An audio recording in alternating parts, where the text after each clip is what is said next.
Business Planning Clinic 2022, or getting ready for 2022. And I know that, we've got people that watch from all over the country. And obviously we've got some amazing people here in Southern California.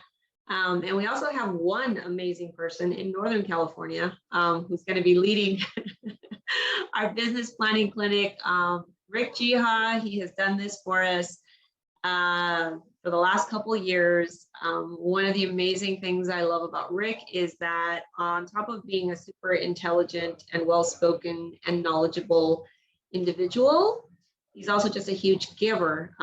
In the last 40 years of real estate, I know he looks like he's, just a day over 50, but in the last 40 years of real estate, he's managed to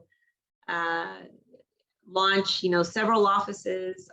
He's owned up to 9 offices, over 1,000 agents in his career. On top of that, he's crushing his production goals. He's one of the few people I know that continues to have a highly successful real estate team. Again, I think the goal is 100 million this year. Is that right? 100 million in personal production with him and his team, as well as, just being an incredible leader in our organization.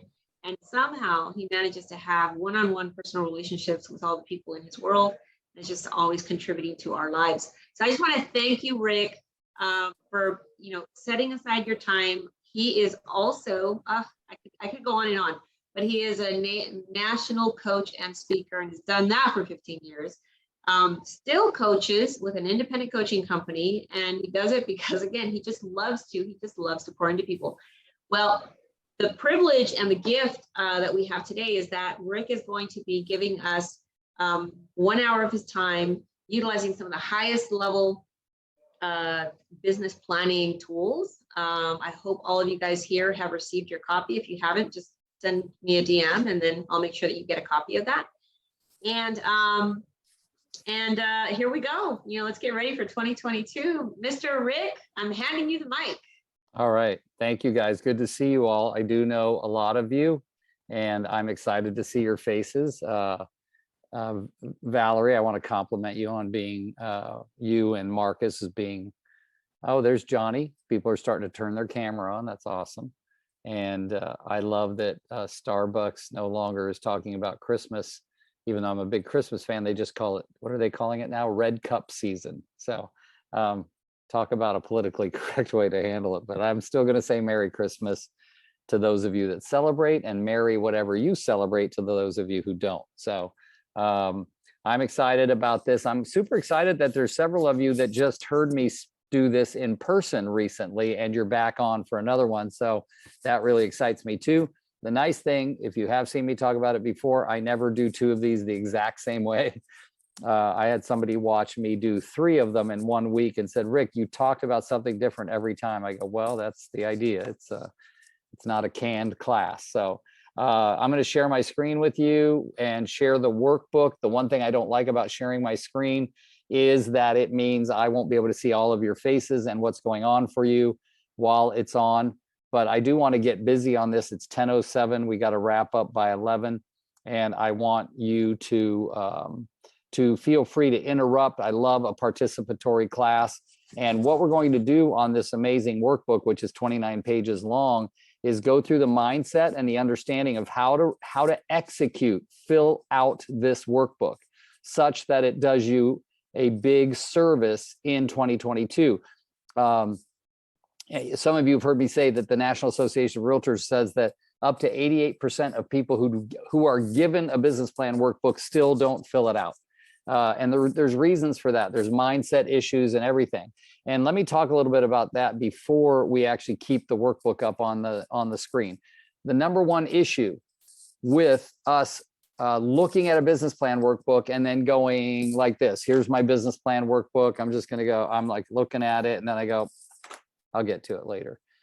There's a reason for that. People want to avoid being faced by the reality of what they're capable of doing versus what they do. Do you get that? Like the reality of what you know you're capable of doing versus the reality of what you end up doing. And in that is something called, listen carefully, write this down, I'm not enough. Okay, so our issues come up with I'm not enough. I'm not tall enough. I'm not smart enough. I'm not handsome enough. I don't like my hair. I have big thighs. I don't sell as many houses as that guy over there. And there's a lot of comparisons, and that brings up ego. And when you're bringing up ego and comparisons, you are at the same time doing a I'm not enough. Okay. And that's why you want to really, really learn to live your life within the lane of the things you know you control versus what's outside of your lane is the things you don't control. You don't control how many homes other people sell. You don't control at all what the interest rates are, what the inventory is. You don't control a lot of the things that end up bugging you during the day. You mostly don't control what other people say to you or about you. Okay, I'm going to say that again. You do not control what other people say to you or about you. What you do control is your reaction to that, your response. All right, these are the things you control. So here's the main thing that you have to know about me and the universe. And the reason I say it's about me, it's about every single one of us. But I don't want you thinking for a moment that me being the one speaking today means I got it all figured out, because I don't. I'm battling with these things every single day, the same things we all battle with. None of us are better or worse than anyone else on this call. We're all just our own version of human beings doing the best we can do. All right. And that's the truth, really, is that in the moment, human beings are doing the best they know how to do in the moment, given the resources they believe they have available to them, period. Everyone is. All right. You want to blame your parents for how you grew up? Well, guess what? Your parents were doing the best they knew how in the moment, given the resources that they believe they had available to them. That last part is so important, given the resources they believe they had available to them. Do you know how many people believe that asking for help is a weakness? So when people say the resources they believe they had available to them, a lot of times they had tons more resources available to them than they were willing to reach out and ask for. So these are the most important sort of foundational beliefs that we have to figure out when we're going into filling out a business plan workbook. Now, I have been, the last 6 years of my 28 years of coaching have been with a company called Workman Success Systems. You'll see them on the workbook. The company is one of the top team training companies in the nation. We have, almost 1,000 clients, and we have, 80 coaches. And I've had the pleasure of being one of the top 6 coaches at the company for several years. And I don't coach near as much because I'd rather, as Rosie said, thank you, Rosie, for the compliment, but I'd rather do things like this for free, where I'm affecting the lives of the people that are in life and business with me. All right. They, most of the coaching clients they give me right now are $3,500 a month to talk to me for 2 hours. Now, I'm not saying that to pat myself on the back, because it doesn't relate to most of us, but it means that people are paying $1,750 an hour to hear me tell them what would work better in their team.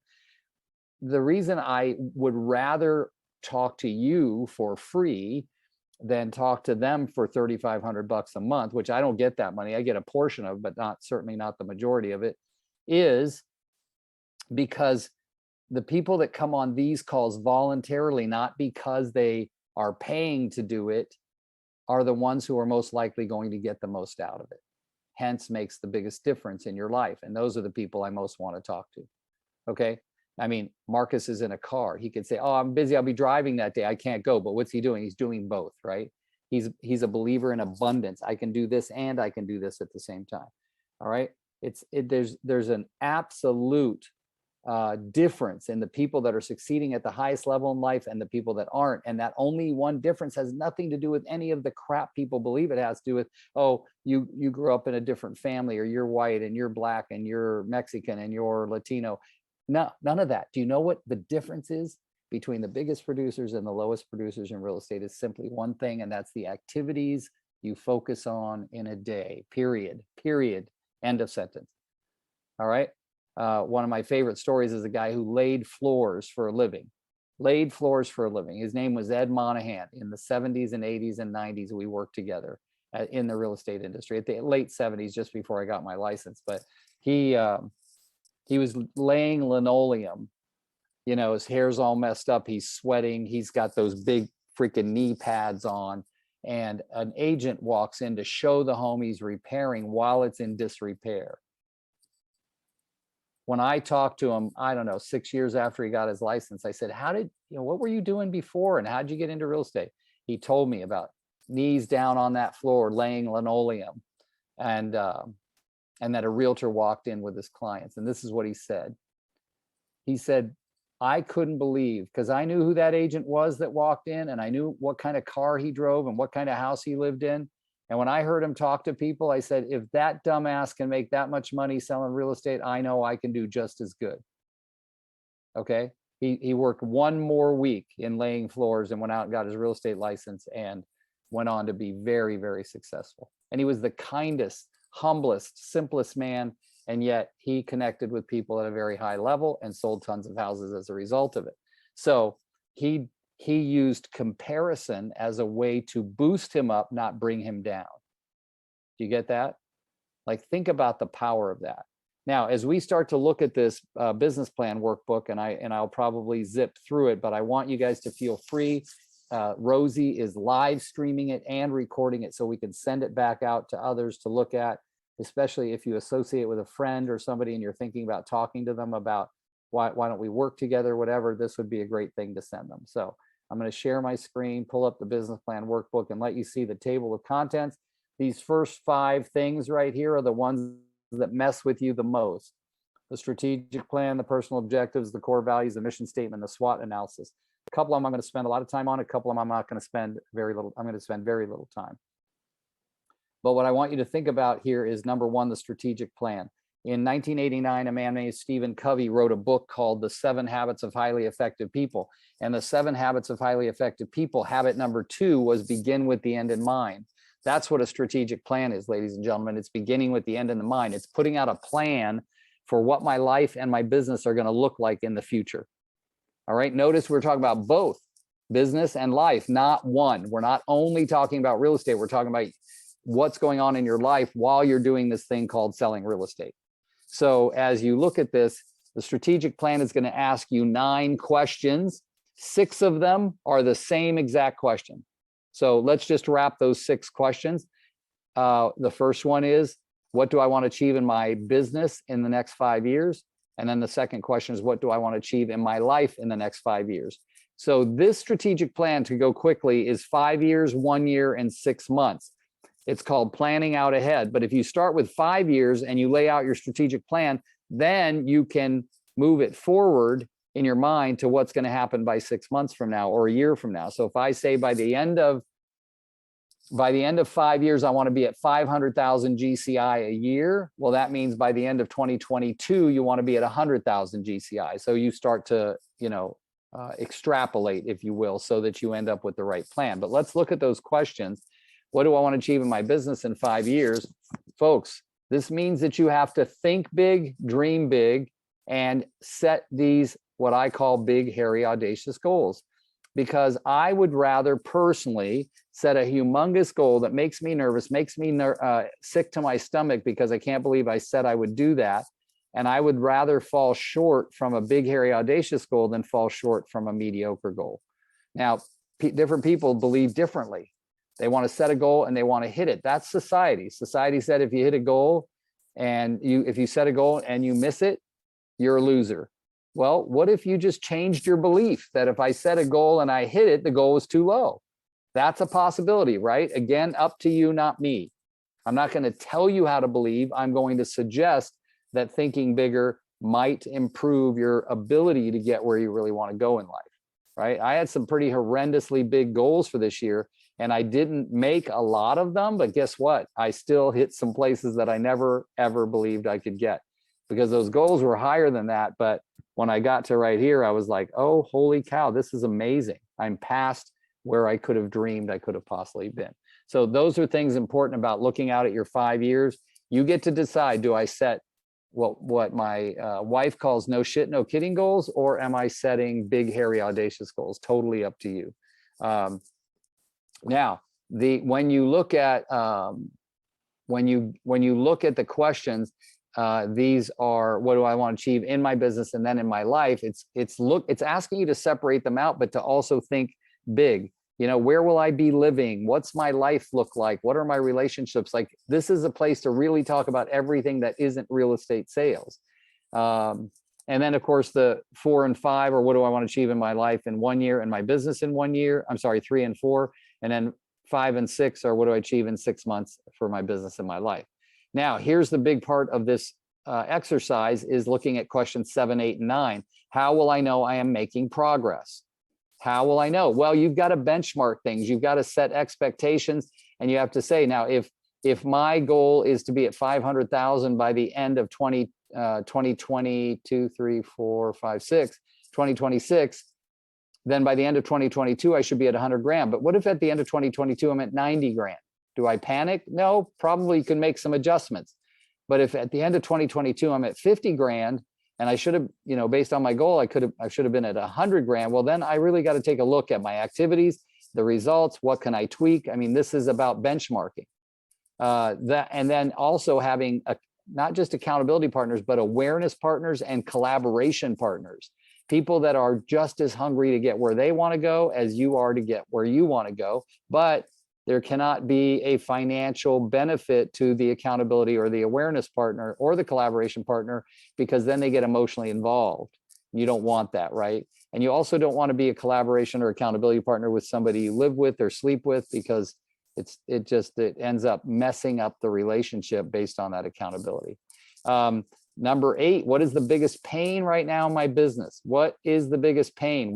I'm going to tell you that for most of you, I'm going to take a wild guess and say that it is consistency or lead generation or nurturing or follow-up or conversion. There's a lot of different things that are consistent in the real estate industry about things that are a pain right now in my business. And then, of course, what's really going well for me in my business right now is to take a look at what's working and seeing if you're doing enough of it. Could you do more of it? Could you expand that? Could you make it help you sell more real estate? I'm going to show you some ways in this workbook a little further down where just tweaking a couple of things without selling any more houses gives you a raise. All right. Does that make sense? So look at that first one, strategic plan. Boom, we zipped right through it. But guess what? When you sit down alone, you're not going to want to do it hard enough or detailed enough. So I'm going to ask you to resist the temptation to be lazy about this, to resist the temptation to look at it and say, I've written enough. No, really write essays about this strategic plan. All right. You all have a lot going on in your lives. Think about what it is that's going on in your life and what are the things that are going on in your life that are keeping you from making the money you know you're capable of making.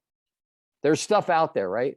There's all this stuff. Well, you know, like think about your family, think about your close friends, your relatives. How many of you have disjointed or dysfunctional relationships with people that are important in your life because you haven't been willing to stop and say, I'm sorry, totally, I'll take the bad on that. Let's just move on and love each other for the rest of our lives. Believe it or not, that kind of crap is also keeping you from performing at the level you're capable of performing. Now let's go on to personal objectives. Since I stepped my foot into that arena by saying what's going on in your lives, this is something no business plan workbook I've ever seen has had, which is understanding what's going on in your personal life while you're selling real estate, right? Selling real estate alone is emotional enough. Like I have a team of 14 buyer's agents, and I can tell you that twice this week, we've had conversations about not letting the emotions of the business affect your ability to take good care of your client and be a professional real estate agent. What do I mean by that? I spent 30 minutes on the phone yesterday with one of my buyer's agents over a question that other people hadn't been able to answer about the HOA. And so what I realize about this person is she has a very high value on researching and delivering detailed information to her clients. But I stopped her in her tracks when I said, are you worrying about something that your client is not worried about? And it went completely silent when I asked her that. And she goes, oh my gosh, and I said, you're worrying about a rental restriction. I said, and you didn't even know what the word rental restriction meant as it related to an HOA. In fact, what you were looking for, you found that you could rent it out as long as you'd never rented it to anybody for less than 30 days. And I said, did you believe that that meant there was no rental restriction? She goes, yeah, who would rent a place for less than 30 days? I said, this is one of the biggest problems in the United States right now is something called STR, short-term rentals, people wanting to do Airbnbs and VRBOs. So when the HOA says you can't do any rental less than 30 days, it's telling you no STRs. I said, so all you have to do is ask your client, do you plan on VRBOing it or AirbnBing it? She goes, I already asked him that. And he said, no. I go, then there's no problem. There's nothing else to worry about. And it was almost like you could hear her go, right? So when you think about what your life and all of the things that keep you from being where you are, guess what pops in? Personal objectives. What is going to be different by the end of 2022 in my family? What would you like to orchestrate to be different? Maybe we're closer. Maybe we see each other more. I had a 1-hour discussion with my son last night about who in our humongous family is vaccinated and who's not. And he was basically saying that he felt that people that weren't vaccinated were telling him that they didn't love him enough to get vaccinated so he could come and see them. I said, Joey, with all due respect, son, that's just your perspective. I said, in their perspective, it might be that that is their belief and they don't want you to think they love you less just because they follow their beliefs. And it was a great discussion, but it really proved how people make up stories in their head and change facts by what they've decided to believe. And they've never even really found out what the other person believed. They just said, oh, you're not vaccinated. So these are really, really big issues in our time. So what's going on in your family? What's going on in your faith? What would you like to see different? What would you like to do for fun that you haven't done, or you want to do more of what you consider fun? And how will I change the relationships with my friends and be a better friend to everybody this year over last year, right? These are the good questions. Now, also the word fitness. How do I want to alter fitness? I just was on a phone call with one of the a top producer, like a $50 to $60 million a year producer, talking to me about how she's finally put fitness back in her daily schedule and she wants. And then the last one that's not on here should be finances. You should be talking about, what do I want to do with the money I make after all of my real estate expenses are paid? Okay. Maybe I want to invest in something that reduces my tax liability, or maybe, you really got to start thinking about the money, the finances of the money that's left over after I paid all my real estate bills. Okay. So those are the personal objectives. Please, guys, have fun with that, but also take some time on it. Really think about it. And if you get stuck, call somebody you know, love, and trust.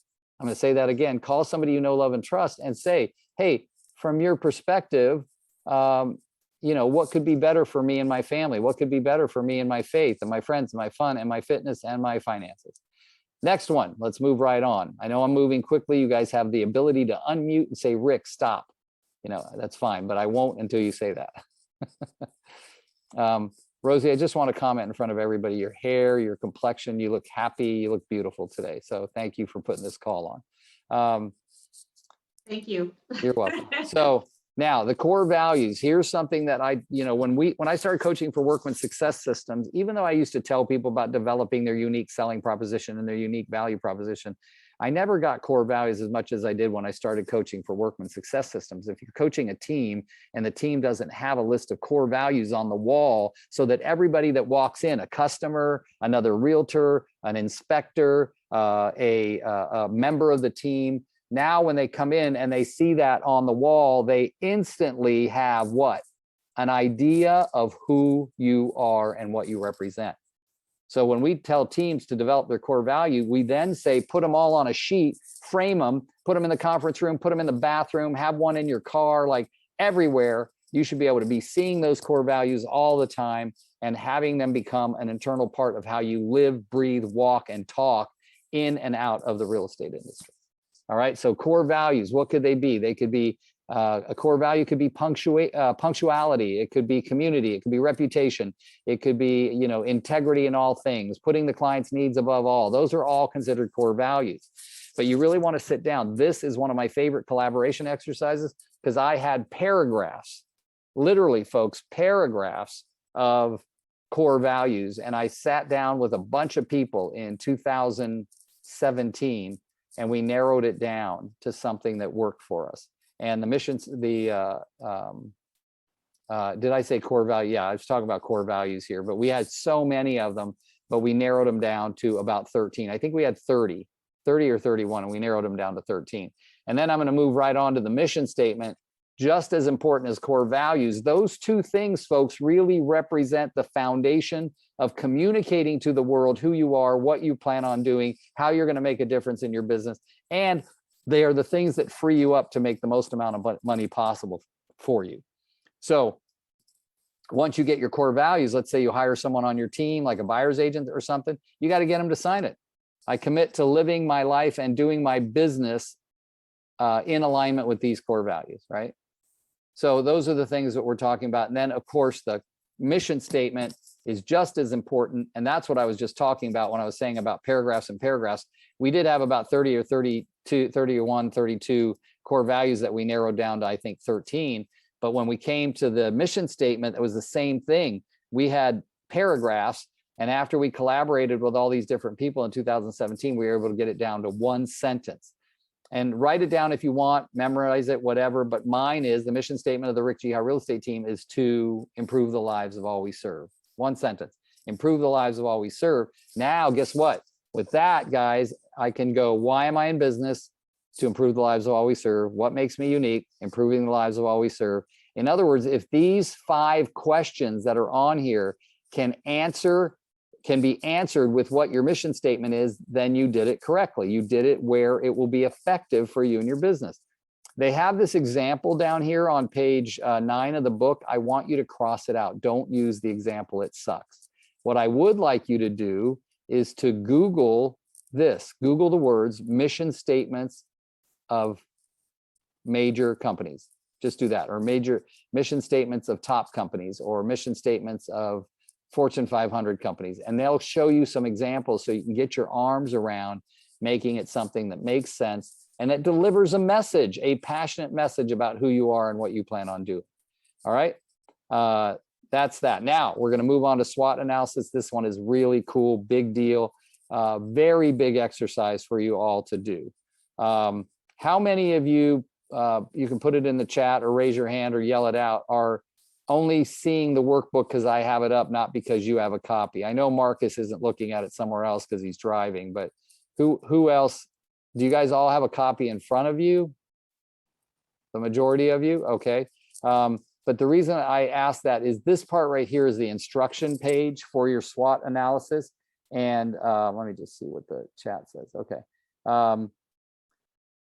Norma Arguello, Rosie is asking for how to get a workbook. So, okay. So maybe you see here that it says you're going to do on a sheet that looks much like this. You're going to do your strengths and your weaknesses on the left side, top and bottom. And if you notice that, it says that those are internal. And it even gives you some questions to prompt you, because a lot of times you either lose track of what your weaknesses are, and more importantly, we often lose track of what our strengths are.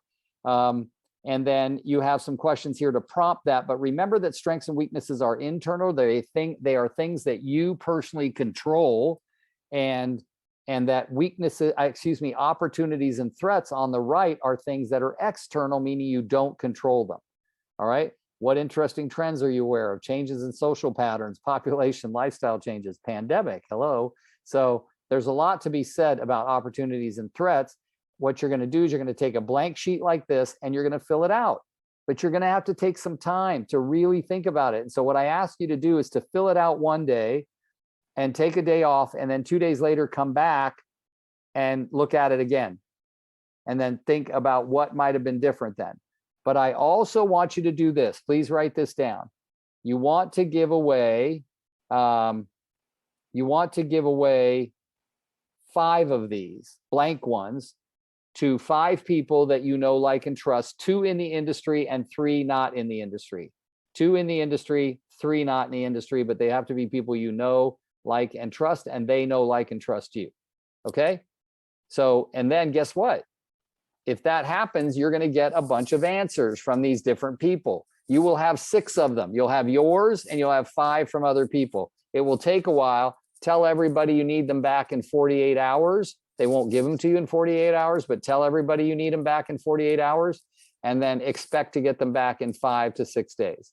But you got to hound them. You need these back because they'll help you see the blind spots that you don't see about yourself about your environment, about what are threats and opportunities in your business, and where you might be missing a chance to make a lot of money. That's the beauty of getting other people who see your blind spots to really take a look at this. Now, you're going to give them all these blank sheets, and then you're going to have this one. You're going to fill out this master list. Here's how you fill out the master list. You have the 6 of them, yours and everybody else's, out in front of you, and you're going to pick the words from each one that show up on all of them.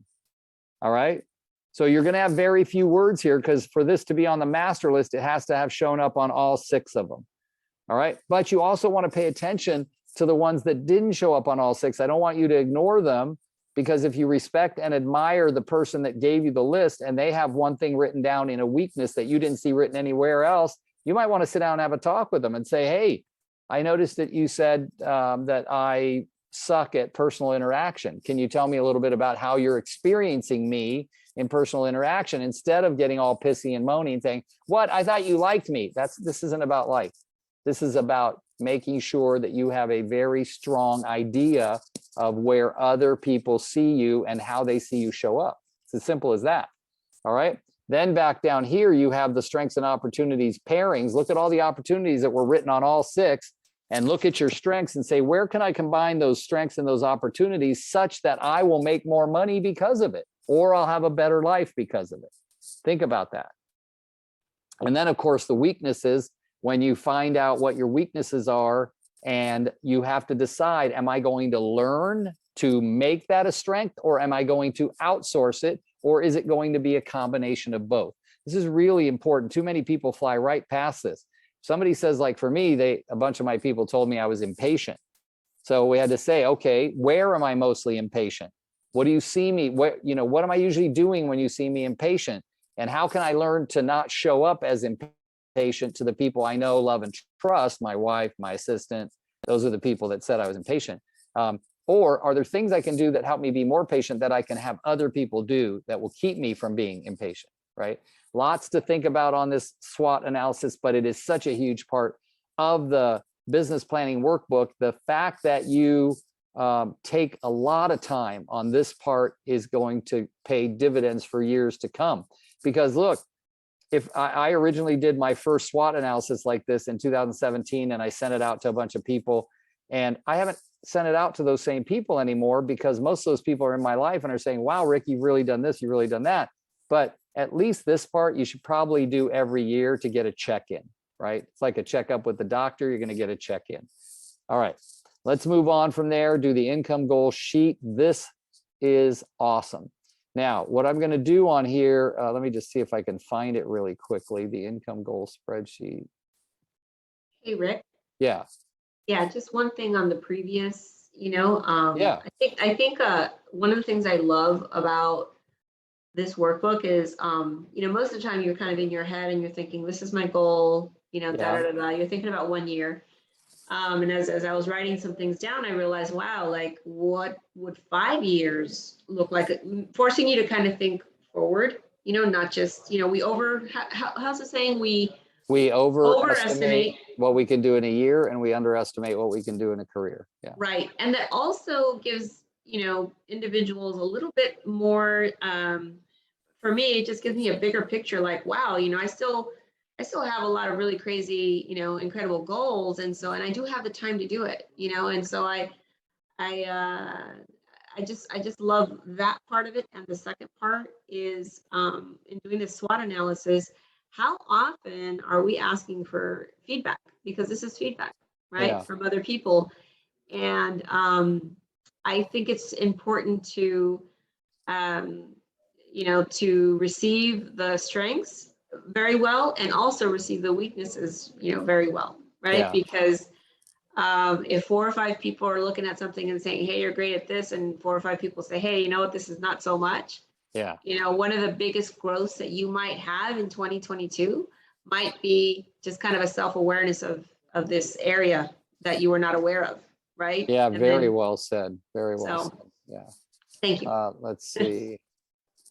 Oh, there it is. Okay, I lost track. So I want to tell you guys what I put just now into the chat group. Hold on, where is there we go. So this is an income goal spreadsheet. There's only one sheet.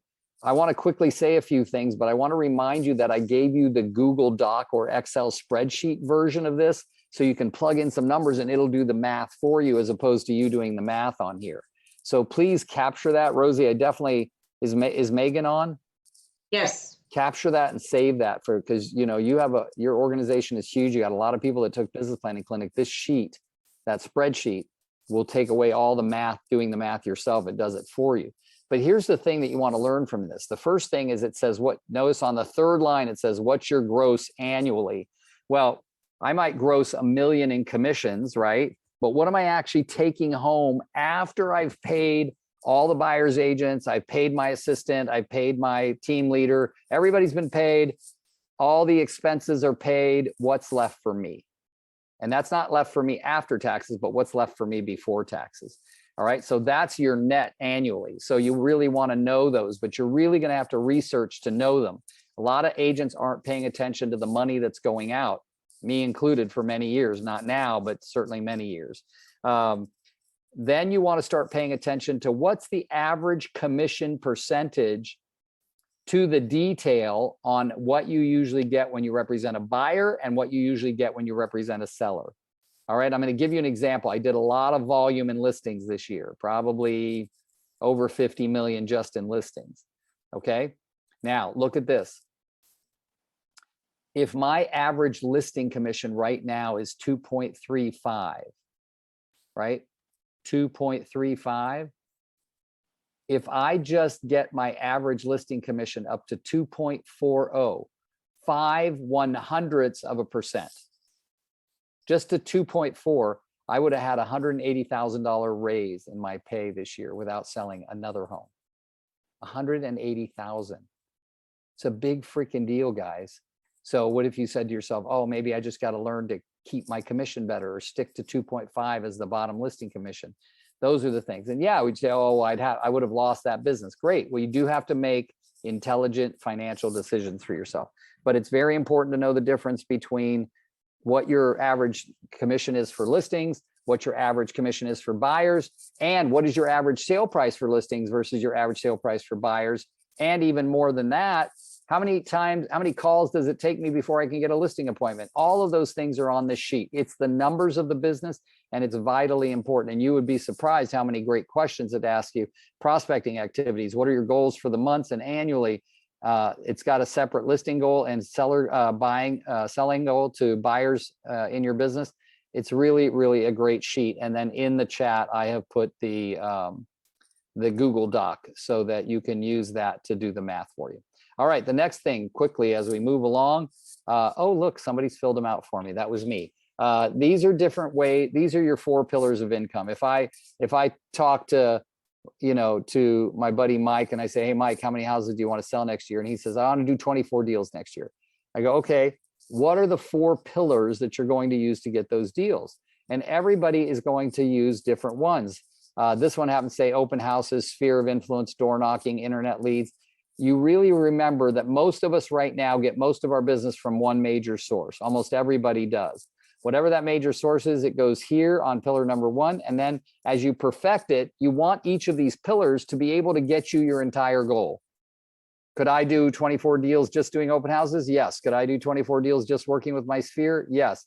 Could I get 24 deals door knocking? Yes. Those are all legitimate questions, legitimate answers. But you have to decide which are the ones you'll commit effort to and commit time to, such that if I could do 24 deals on open houses alone and 24 deals alone on working my database, chances are I'm going to hit 24 or maybe more deals if I just work those 2 pretty hard. Imagine what it's like when you're working 4 of them. But remember, don't just do all 4 at once. Get really good at one, then get really good at the second one, and so on and so forth. That's your 4 pillars of income. The business marketing plan, guys, this is a big one. We've got a couple of really important things between now, the next 16 or 17 minutes. So don't tune out. The business marketing plan is what Rosie just talked about. People way overestimate what they can do in a year and way underestimate what they can do in their career. And this sheet is your career sheet, this business marketing plan. Start thinking, look at all the things that are on here. And it gives you little squares with blank lines next to them, so you can add things that you want to do that you're not currently doing. And then decide when what am I adding in 2022 to my business? What am I going to add to 2023? I remember when I first saw the sheet, it said, read 4 business books a year. Well, I used to always read 4 business books a year, but I haven't been lately because I'm kind of doing a lot of different things at one time. So I looked at that and said, okay, 2022, I'm definitely reading 4 business books. All right. And for me, business books are professional developments, personal development, stories, all kinds of things. Many, many years ago, I read a book called Who Moved My Cheese? Does anybody remember that book? So that book was written by Dr. Spencer Johnson. It's a really, really great book. And it is a very short parable or story that delivers a message. If you want to get into books like that are really helpful by delivering a story that has a message to it, you can read Patrick Lencioni, The 5 Dysfunctions of a Team. Great book to read. It's done in a story about a company in Silicon Valley, Northern California. It's a fable, though. It's not a real story, but when you read it, you go, this could be any company around. But it really allows you to see about the 5 dysfunctions of a team. What I liked about the 5 dysfunctions of a team is it also gave you some real lessons about family life, not just real estate life. So really good stuff. So as you look at this, a lot of stuff: geographic farming for sale by owner, expired, out-of-town agents, first-time home buyers, right? Look at how many people in the state of California are moving to Texas, Idaho, Utah, Arizona, Nevada, and Oregon, all of those states, right? So have you ever, like this out-of-town agents, have you ever just picked up the phone and called an Idaho agent or a Utah agent, right? Said, hey, I saw your name in Workplace or something and wanted to get to know you. I don't have a referral source up in Idaho. Wondering if you have a referral source in Orange County. And then you start chatting and you exchange information. You get to know them. You become friends. You see them at other events. But guess what? Another referral source. And how many of those could you do? You could do a lot, right? You could do a lot. So just lots of great ideas here on this. Let's move to the goal achievement system. One of my favorite lessons in here. Not very detailed, not very hard to do, a little timely to do it, but not hard, just uncomfortable. Remember that, just uncomfortable. Look at this. Think about all the goals you're going to write down, right? You're going to write down goals about your health, your physical well-being, your family, your friends. You remember the personal objectives, your fitness. Think about every goal. Here's the reason why this part is one of the most important parts in the booklet. If you guys don't mind, I just have to take a quick sip of water. So hold on.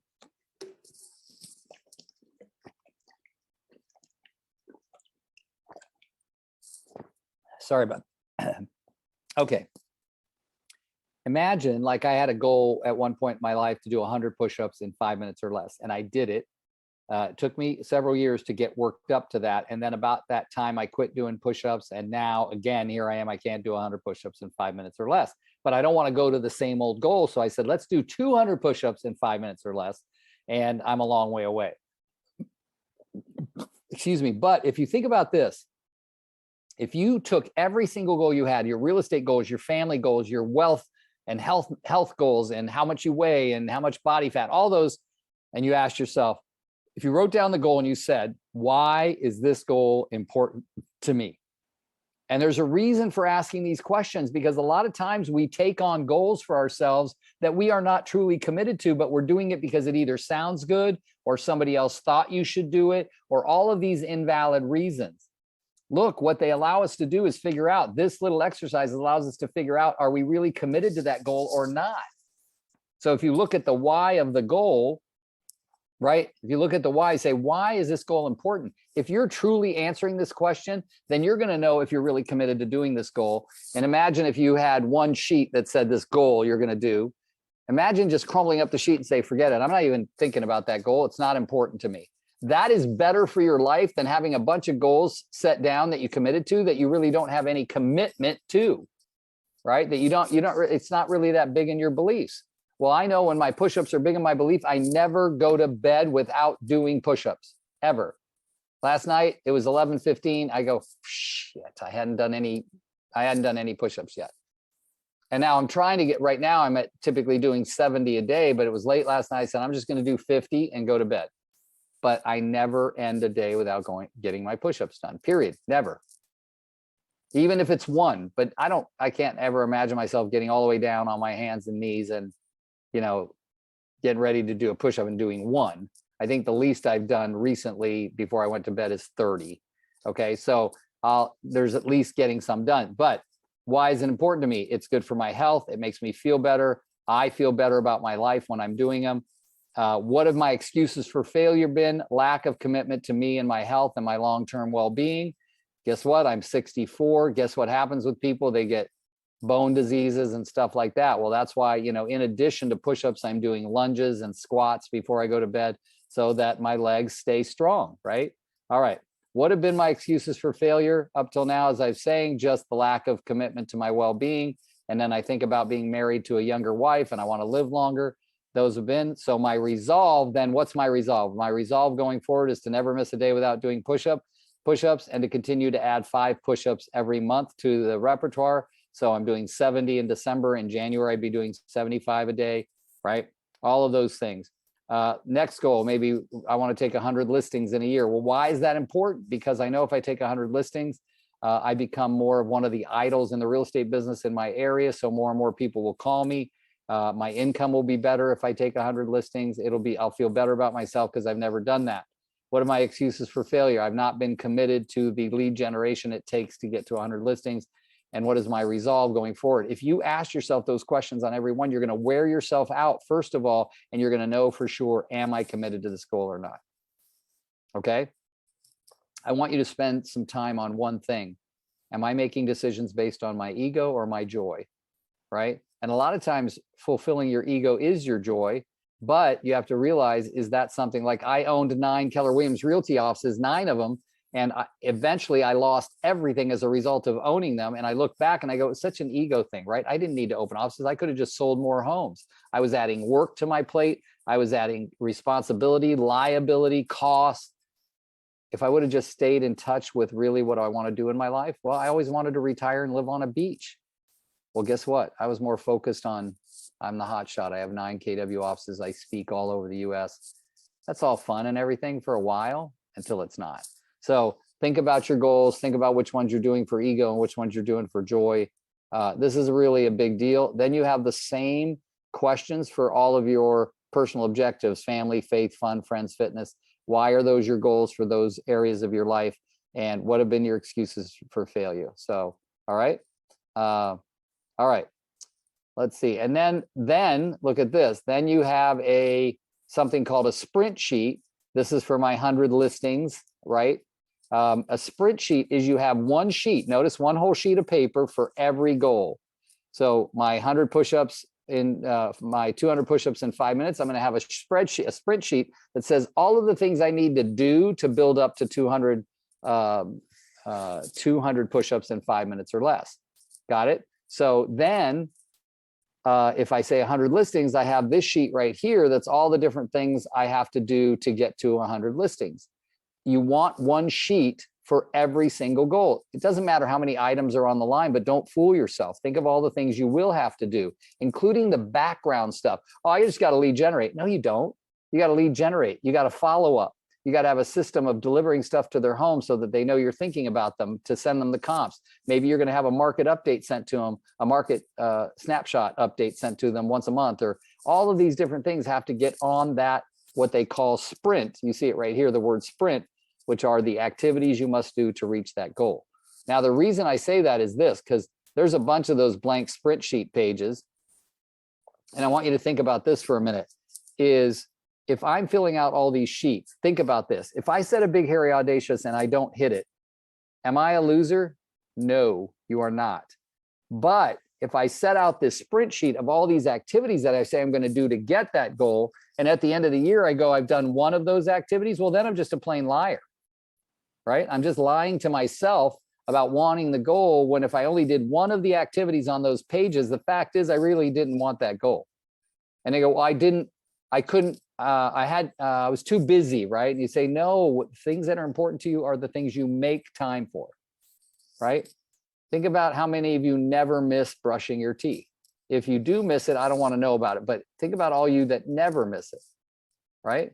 Well, you seem to make time for brushing your teeth when brushing your teeth. I know people you stop in the middle of the day, they got in the car, they got a little kit, they take it out, they brush their teeth. I'm like, I can't do that. I do it in the morning after I wake up and right before bed. That's it. Like, I'm not carrying them around. I have gum for that. But the problem, what I'm saying is there's people who are super committed to that. Well, you make the time to do it. You make the time to do it. So as you look at that sheet, it's important for you to, let me see, I think that's this one right here, that you look at all those sprint sheets. Each one of these is for each of the goals. So they printed up a lot. And then of course, the last page of the workbook is this one, the cash flow budget worksheet. These are not enough for me, guys. I have more than this in terms of when I look at my accountant and the different categories she has for me in selling real estate. Like, we have a category called broker tours. All right. Reason is because I always buy food for my broker tours, and I have shopping bills, and I have like, sometimes I'll bring some plants or flowers or, all that stuff. So one whole division just on broker tours. For the years I'm taking a lot of listings, that's a lot. So I want you to be thinking about having a wonderful, because when the market is good and strong, realtors are writing checks left and right and not really paying attention to profitability. It really requires somebody's help to look at your numbers, look at everything you're spending, and tell you, are you running a profitable business or not? And yes, I know there's some of you out there that are super frugal, super careful, but there's just as many of you, if not more, that are not that careful, that are spending money, believing you have the money to spend and you don't. And the main rule that I've been listening to from the owner of the coaching company I work for, and Gary Keller from Keller Williams Realty, and Glenn Sanford, all these major people, they all say lead with revenue. And what lead with revenue means simply is this: don't spend money on your real estate business that you didn't make in your real estate business. Okay, keep it separate, folks.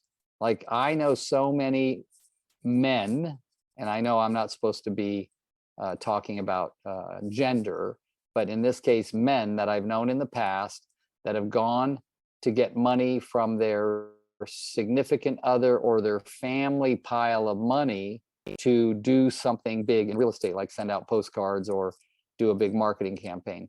It's not how it works.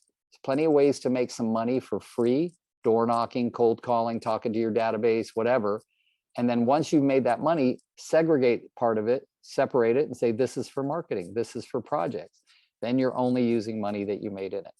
All right, that's the entire workbook. I want to stop for a minute and say thank you guys very much for joining us. But before we jump off, I'd love for you to just take a moment. I want to hear about an aha, a thought, a comment, or a question. Aha, thought, comment, or question really quickly. We've got 2 or 3 minutes left, so go for it. Come on, don't be shy. I think you guys might be muted. I'm not sure if we can unmute you, but you can raise your hand and we can unmute you. Down at the bottom of your screen, there's a little happy face with a little reaction, and you can just raise your hand. There we go. Marcus, you already figured it out. Let's unmute you. Megan, you got him? There we go. I think they can unmute themselves too. Go ahead, Marcus. Yeah, I just wanted to comment on the feedback about getting those 4 quadrants where you see your strengths and you see your weaknesses, and where other people that know you can fill out. I'm excited on that, to get a real a big picture of where my blind spots are, because I think that the more I can avoid blind spots or get rid of them, or just be aware of where I can not hit my goals, I think that's going to be crucial. So I'm excited about that. That's awesome. Thank you, Marcus, for saying that. Can I ask you who might be one person outside of the industry you're going to give it to? Yes. My cousin, who's a social worker. He's very, very honest and very, he's got a good head on him, and I trust his observation. Nice. I already love how much thought you put into it. That's incredible. Thank you so much, Marcus, for commenting. Who else would like to go? We have someone in the comments, Sabrina, she said, my aha was, is it ego or is it your goal? That was a good one for me too. Thank you, Sabrina. Good job, Sabrina. Good to see you again, by the way. And then All we right. have the birthday girl, Miss Valerie. Happy, beautiful birthday. What you got for us, lady? You have to unmute yourself, Valerie. There you go. Valerie, unmute yourself. There you go. Hi, Yeah. thank Hi. you. You're welcome. Happy Um, birthday. Thank you very much. It is my birthday. I think the pillars, I really like the pillars because, you know, you can see exactly rather than, because I think right now for me, I have money kind of going all over the place, you know, because I'm like focused on just my marketing and so I don't know. I really appreciated that. You're welcome. And thank you for being on. It speaks a lot about your commitment to yourself. Who's next? Okay. Oh, Edwin. Edwin, let's go. Raise your hand. Unmute yourself. Hey Rosie, hey Rick, how are you guys doing? Good, Edwin. How about yourself, buddy? Can you hear me? Yes, Yes. we can. Yes. Okay, perfect. I just wanted to thank you for the class, but also the aha moment for me and the friendly reminder that life sometimes gets in the way, whether it's family. You don't realize that sometimes those bits and pieces do take away from your success. So just kind of having you reiterate that just kind of had me take a moment and take a breath. And it's like, sometimes you do need to do a healthy evaluation of the relationships you have and what impact it has on your success. Because sometimes, when you need to be centered and focused and just really, like taking the time to write out your goals, you really don't have the time or the patience for anything to take away from that valuable time that you need to do to focus on you. So I just wanted to thank you for that so much. You're welcome, Edwin. And if I can share a quick story with you, I had a family issue going on from night before last into yesterday. And on Wednesdays, I play basketball, full court basketball with people from 18 years old to 70 years old all at one time. And I like running up and down the court. Like I just got a new hip last year and it's a big deal to me. And I'm pretty fast for a 64-year-old. I out sprint a lot of the 30-year-olds. And I drive there between 4:30 a.m. and 5 a.m. It's about a 30-minute drive. And it was on my mind, and I was trying to put on Christmas music to take my mind off the issue because there was no more I could do about it. I had done what I could do. And 4 of the 11 guys playing yesterday, when I got ready to leave, said, "You didn't seem like yourself today, Rick. Bring your A game on Friday." And 4 people out of 11, and I thought I was faking it pretty well, right? It does affect your concentration on what matters during the day when you can't get that out of your mind. So you got to either decide it's out of my control, I'm going to be the amazing me, or what have I not contributed to make it such that I can be clear of it in my mind. So good for you. That's a big deal, Edwin. I'm glad you brought it up. Yeah, the work-life balance was a friendly reminder that, sometimes I'm the type of individual that's always about work, but having that balance is just, it's mental health. It's just every kind of health you can think of. So thank you. You're certainly welcome. All right. I've got time for one more. Rosie, you're on mute. Are you? I said, I think we're going to have to wrap it up. It's 11:02, and Okay, I'm good. respectful of anyone's time. Norma has her hand up, so I don't want to put her hand down. Go ahead, Norma, really quickly. Unmute yourself. Okay, there it is. Hi. Hi, Norma. A big aha that I had was kind of like, why do I want to make $1 million? Like, what's that going to do for me? Like, why is that important? It really, when I heard that, I knew that I had to take that and kind of apply it to each one of my goals, because it kind of felt like some of them might be the ego, you know what I mean? Like when you talked about all of those offices. And so I like that. I didn't get too deep into it, but I knew when I heard that I had to kind of have a reality check with my goals and say, why do you want this? What is it going to do for you?